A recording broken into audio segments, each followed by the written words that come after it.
అంతరిక్ష పరిశోధన సంస్థలు అంటే మనకు భారతదేశంలో ముఖ్యంగా ఇస్రో అనే పేరు గుర్తుకొస్తుంది. ఎందుకంటే స్పేస్ రంగంలో భారతదేశము ఇప్పటివరకు ఎటువంటి ప్రైవేట్ కంపెనీలను ఇంతకుముందుకు ఆమోదించలేదు. కాకపోతే 2020లో మాత్రం భారతదేశం స్పేస్ ప్రైవేట్ స్టార్టప్లకు భారత ప్రభుత్వం అనుమతించింది.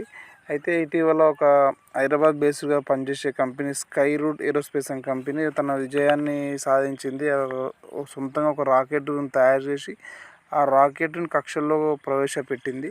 అయితే వాళ్ళు మొట్టమొదటిసారిగా 2022 విక్రమ్ ఎస్ అనే పేరుతో నవంబర్ 18న ఒక రాకెట్ను పరీక్షించారు. అయితే ఆ రాకెట్ పేరు వచ్చేసి మిషన్ ప్రారంభ్. అయితే 545 kgలు సింగిల్ స్టేజ్ సబార్బిటల్. అయితే ఈ రాకెట్ వచ్చేసి 89.5 కిలోమీటర్ల ఎత్తుకెళ్ళి తర్వాత బంగాళాఖాతంలో పడిపోతుంది. అయితే ఈ రాకెట్ ప్రయోగించడానికి ముఖ్య కారణం ఏమిటంటే రాబోయే కాలంలో ప్రయోగించే భారీ కమర్షియల్ రాకెట్కు కావలసిన 80% సాంకేతిక టెక్నాలజీని పరీక్షించడానికి ఒక డెమో లాంచ్గా ఉపయోగించినట్టు తెలుస్తుంది. అయితే అసలైన విజయం మాత్రం నిన్న జరిగింది. అంటే జూలై 18 రోజు. అంటే 2022లో విక్రమ్ ఎస్ అనే రాకెట్ సబార్బిటల్ రాకెట్ అన్నట్టు. అయితే మొట్టమొదటి ఆర్బిటల్ రాకెట్ ఇది. దీని పేరు విక్రమ్-1. అంటే మన శాస్త్రవేత్త విక్రమ్ సారాభాయ్ పేరు గుర్తుగా ఆయన పేరు పెట్టడం జరిగింది. జూలై 18 అంటే నిన్న 2026. అయితే ఈ రాకెట్ ప్రయోగించడం జరిగింది.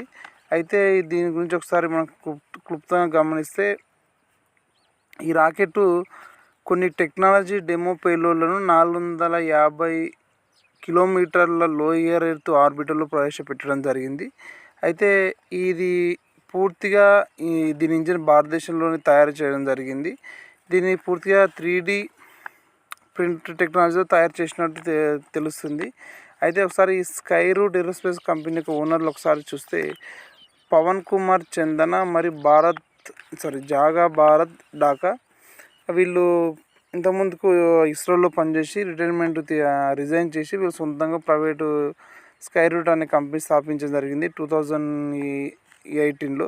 అయితే మరి ఈ ప్రైవేటు స్పేస్ కంపెనీలో స్టార్టప్ కంపెనీల వల్ల మనకేమంటే కొందరు సందేహం ఏంటంటే ప్రైవేట్ స్పేస్ కంపెనీ వల్ల మనకేమన్నా నష్టమా అంటే, అయితే ఇటీవల మనం ఒక వీడియో చూసాము. మనం కూడా దానిపైన ఒక వీడియో చేయడం జరిగింది. ఆ వీడియోలో ఏముందంటే దాదాపు ఇస్రోలో కొంతమంది శాస్త్రవేత్తలకు రిజైన్ చేశారని, వాళ్ళు వేరే కంపెనీలకు వెళ్ళిపోతున్నారని, ప్రైవేట్ కంపెనీలో స్టార్టప్ కంపెనీలు ఎక్కువ శాలరీస్ ఇస్తున్నాయని ఒక వీడియో దానిపై చేసిన జరిగింది. దానిపై కూడా వార్తలు రావడం జరిగింది.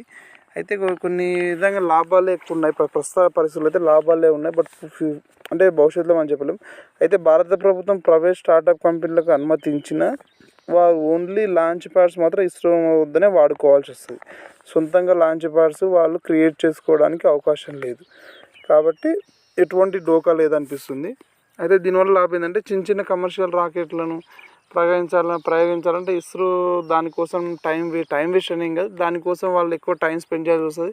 భారత్ యొక్క అసలైన సవాళ్ళకు పక్క పెట్టాల్సి వస్తుంది. అంటే భారత్ గగన్యాన్ అంతరిక్షంలో స్పేస్ స్టేషన్ నిర్మించాలని, అలాగే మానవుల చంద్రుని తీసుకోవాలని కొన్ని గొప్ప లక్ష్యాలతో ముందుకు వెళ్తుంది. అంటే ఆ మిషన్లపై ఎక్కువ ఫోకస్ చేసి చిన్న కమర్షియల్ రాకెట్లని ప్రైవేటు స్టార్టప్ కంపెనీలు చూసుకుంటాయి.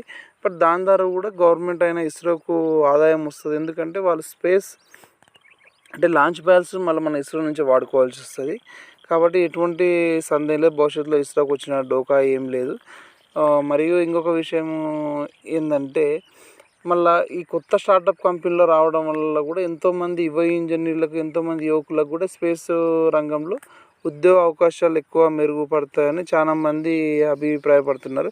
అలాగే మనం అమెరికాలో ఒకసారి చూస్తే స్పేస్ ఎక్స్ కంపెనీ దాదాపు నాసాకు సమానంగా, నాసా అంత కాకపోయినా సక్సెస్ఫుల్గా ప్రైవేటు సెక్టార్లో నడుస్తుంది. ఎలాన్ మస్క్ దీని ఓనర్.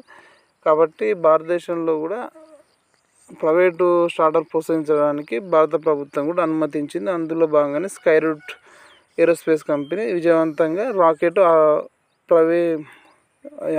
పరీక్షించి విజయవంతంగా కక్షలో ప్రవేశపెట్టడం జరిగింది.